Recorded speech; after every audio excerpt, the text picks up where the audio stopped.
श्री गोपाळ कृष्ण भगवान की जय। लीळा नंबर 280। पाठोदा येथे केदार देवळाच्या गुंफेत काही दिवस मुक्काम। राईयाची भेट। सर्वज्ञांना दुपारचा पूजा वसर झाला। नंतर सर्वज्ञ गुंफेच्या पडवीत वसरीत थोडा वेळ बसले।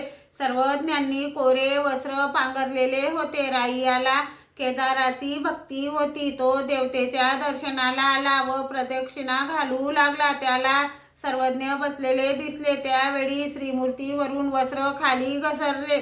सर्वज्ञांनी ते वस्त्र पुन्हा पांघरले तेव्हा तेथे राईया उभाच होता। त्याने विनंती केली, देवा, आपले अंग उघडे असू द्या व श्रीमूर्तीचे दर्शन घेऊ द्या।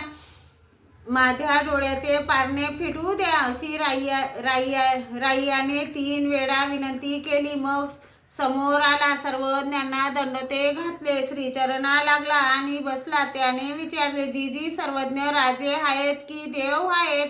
सर्वज्ञांनी सांगितले, आम्ही राजेही नाही व देवही नाही, आम्ही भिक्षुक महात्मे आहोत। त्याने म्हटले, नाही जी, सर्वज्ञांचे अंग तालिमीचे आणि कसदार पिळदार।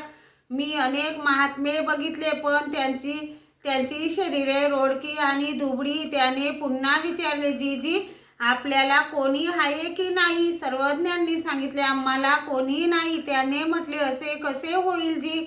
मग तो पुढे म्हणाला, मी वामनदेव, गुणाकार देव इत्यादी महात्मे पाहिले। माझ्याजवळ गोतमारे नावाचे झाडे होते, ते त्यांनी टाकायला लावले व माझ्या कानाला खडा पिळला व विचारले, का रे, दुःख होते की नाही? मी म्हटले, हो होत आहे। तर मग जसे तुला दुःख होत आहे ना, तसे त्यांनाही दुःख होते, म्हणून ते झाडे टाकायला पाप रूप उद्यम सोडायला लावले। श्री गोपाळ कृष्ण भगवान की जय।